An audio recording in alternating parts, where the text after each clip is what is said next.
I first of all thanks STEM and special thanks to Dr. Praveen for inviting me to this conference. My topic is to discuss about the synthetic hair dye pigment 4-chloroorthophenylene-diamine. It is written as 4-CL-OPD. Interacts and modifies DNA molecule, a possibility for pro-inflammatory carcinogenic trigger. A brief introduction. See, why this study was chosen was that globally it has been found that more than 60% of the youth nowadays are going for synthetic hair dyeing products. And the reason is that they are more focused on their youthfulness and to enhance their beauty. On the other side, if we look, the cosmetic market has an annual turnover of greater than $15 billion, and specifically looking for the hair dye market, this every year annually it goes to increase from 8 to 10%. So this hair dyeing cosmetic has gained the attention both at the level of the consumer as well as at the level of the one that is at the level of the market selling. Now, scientifically, if we talk, it has been reported that hair dye, which is of the synthetic and permanent type, has around greater than 300 potential carcinogenic compounds, and still we are going for it. Another scientific evidence for this is that the person who is using these hair dyes, they have their inducible nitric oxide stimulated, and therefore the concentration of nitric oxide in the system is quite high. Now, to cover up the study, if we look to the other side, that most of the epidemiological studies, they have provided that hair dyeing components are potential human carcinogens. If we look at the pooled relative risk ratio, it was found to be equal to 1.50 with 95% confidence interval. But overall, if we look for the epidemiological studies, including both the cohort as well as the case control studies, it was found that the evidences were either weak or they were inconsistent. So keeping this in mind, we tried to go for the experimental analysis, taking into account that this 4-CL-OPD, which is one of the very common constituent of hair dye pigment, is it toxic to the system? Is it going to modify the macromolecule? Number of macromolecules are there, but this study focuses on the DNA. Now, looking at to the hair dyes, in the market, we have 3 different types of hair dye formulations that are there: temporary, semi-permanent, and permanent. In order to get a more lustrous, a more quick, better color, the choice is usually the permanent hair dyeing formulation because they are usually resistant to the detergents as well. And the common constituent, the 4-CL-OPD. So here the research question arises that if the 60% of the youth is going for this constituent, is going for this hair dye formulation, which is having 4-CL-OPD. So is 4-chloroorthophenylene-diamine toxic to the macromolecular structure of DNA? And is it capable of inducing carcinogenic trigger? So to answer this research question, we had certain objectives. And the objectives were to find out the interaction between the dark colored hair dye pigment 4-chloro-CL-OPD with the calf thymus DNA. Where is it interacting, and to quantify what are the changes that are occurring on the DNA molecule once this interaction is taking place. Finally, if after characterizing and after quantifying these changes, the aim was to find out whether these modified DNA molecule are capable of binding with certain circulating cancer IgGs that are isolated from the patients having a history of hair dye use for more than 5 years. And then to establish the fact that are these IgGs or the human cancer IgGs specific for the 4-CL-OPD modified DNA, we went for inhibition ELISAs. Now, methodology was divided into 3. First, the structural changes that incurred on the DNA molecule were analyzed through spectroscopy, electrophoresis, microscopy, and some assays. Interaction part was done through molecular docking, and the immunological part was done by direct and inhibition ELISAs. Now, going on to the experiments. When the DNA was subjected to modification with different concentrations of 4-CL-OPD, it was observed that starting from 1 micromolar of 4-CL-OPD and going up to 300, it was seen that concentrations from between 100 up to 250 showed significant changes in the hyperchromicity of the DNA. And this change is indicating a helix disruption of the molecule and exposure of the chromophoric groups. So starting with even 50, going up to 100 to 150, the helical structure of the DNA got disrupted. And because of the exposure of these chromophoric groups, the hyperchromicity was observed. So this was one of the helical study that was done to quantify what are the changes that are taking place on the molecule of the DNA. Followed by this was agarose gel electrophoresis. And here you can see that lane number 1 is representative of the native, that is non-treated DNA. Lane number 2 represents 50 micromolar of 4-CLOPD, CLOPD modifying the DNA. And then the concentration goes on increasing up to 200 micromolars at lane number 6. Now the significant change in the intensity of the migration of DNA in agarose gel electrophoresis was observed starting from lane number 4 and up to 5. So these were the two concentrations that we decided to work with. And then the minimum concentration was 100 micromolar of DNA, because 100 micromolar of 4-CLOPD that was capable of inducing certain changes on the DNA molecule. So rest of the studies, we chose 100 micromolar of 4-CLOPD to modify the DNA molecule. Now here what we are observing is that the loss of intensity and slightly lower migration is observed. This is indicating that some structural perturbations or helical changes or damage to the DNA is being induced. This was confirmed by melting temperature curve analysis. And when we looked for the melting temperature curve analysis, again taking the minimum concentration, that is 100 micromolar of 4-CLOPD, it was seen that both the changes were at the level of helix melting and at the level of TM values, that is 50% denaturation or 50% opening of the DNA helix.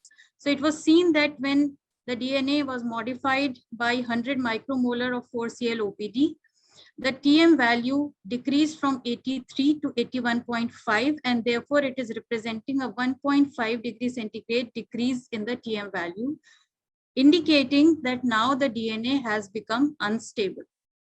So these are the structural characterizations.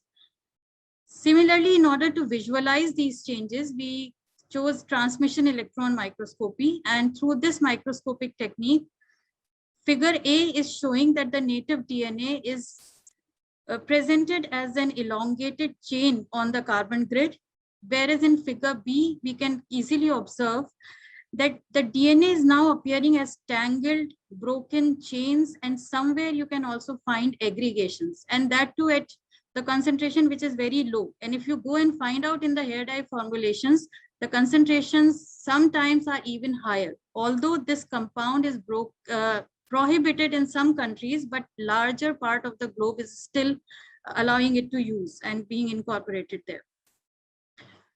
Now coming on to the molecular docking studies, the study was done to specifically identify the site of interaction of the dye component and the DNA. And it was seen that the dye was nowhere stably attached to the DNA. It went modify the bases and it was removed from the site of interaction. So through this study, what was observed was that the dyes specifically, that is the 4-CLOPD, specifically interacted with the cytosine and guanine of the minor groove of DNA. Although the binding affinity was not very high, it was between the moderate range. Along with this, no backbone interaction was observed. So no backbone changes were there. The changes were at the level of the minor groove, and that too at the cytosine and guanine residues. Now, these are the studies that confirm that some structural helical changes are taking place whenever the dye component is interacting with the DNA molecule. Now, keeping this thing in mind, we went for some clinical studies and we took samples from number of cancer patients and we divided into groups. Now here we are not showing all the groups here because of time constraint. It was seen that when direct binding ELISA was performed, the binding was more pronounced between the IgG isolated from the breast cancer patients, from the urinary bladder cancer patient and from the hepatocellular carcinoma patient. This was the observation. Now, following this study, I'll present a graph here. And through this graph, it is the IgG of breast cancer patient having a history of hair dye use for greater than 5 years. Now here, NHS represents normal human serum. And you can see that normal human IgG does not identify either the native DNA nor the DNA modified by the dye, nor even with the DNA modified in presence of nitric oxide. But when the breast cancer IgG was scanned for its binding, it was observed that the binding was more pronounced in case of the DNA modified by the dye, although it was not very significant here, because some of the sera showed the binding, and even in case of some of the serum, the binding was quite less than the native DNA as well. Then followed by the breast cancer, it was the urinary bladder cancer IgG.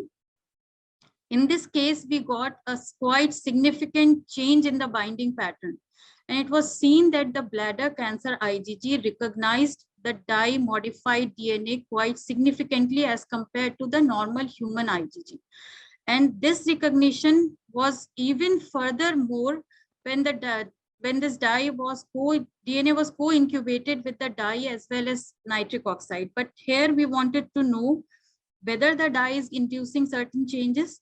So it could be observed very clearly that the urinary bladder cancer IgG is able to identify the DNA modified by the dye component. And in many of the cases, it has been observed that after 42 hours of hair dyeing, this dye component also starts to appear in the urine, and it has an ability to accumulate and aggregate in the bladder as well. Followed by this was the hepatocellular carcinoma IgG. It was isolated from the peripheral blood of the hepatocellular carcinoma patient, again having a history of hair dyeing for more than 5 years. So here also what we found was that the IgG isolated from the hepatocellular carcinoma identified the DNA modified by the dye much more as compared to the native DNA, and even as compared to the DNA modified only by nitric oxide. So what we did was that comparing these three IgGs, that is coming from the breast cancer, from the bladder cancer, and from the hepatocellular carcinoma, when we did statistical analysis, it was found that hepatocellular carcinoma showed more specific interaction with the dye modified DNA. And therefore, we took this for the inhibition ELISAs. And after performing inhibition ELISA, this point to some extent was proved that the DNA modified by the dye showed more specific binding with the IgG isolated from hepatocellular carcinoma patient, and that was equal to around 42.5 with a plus minus error of 2.6. And the percent inhibition that it's shown here is at 20 micrograms per ml of the inhibitor. So this was quite significant when the modification was compared with the normal human IgG.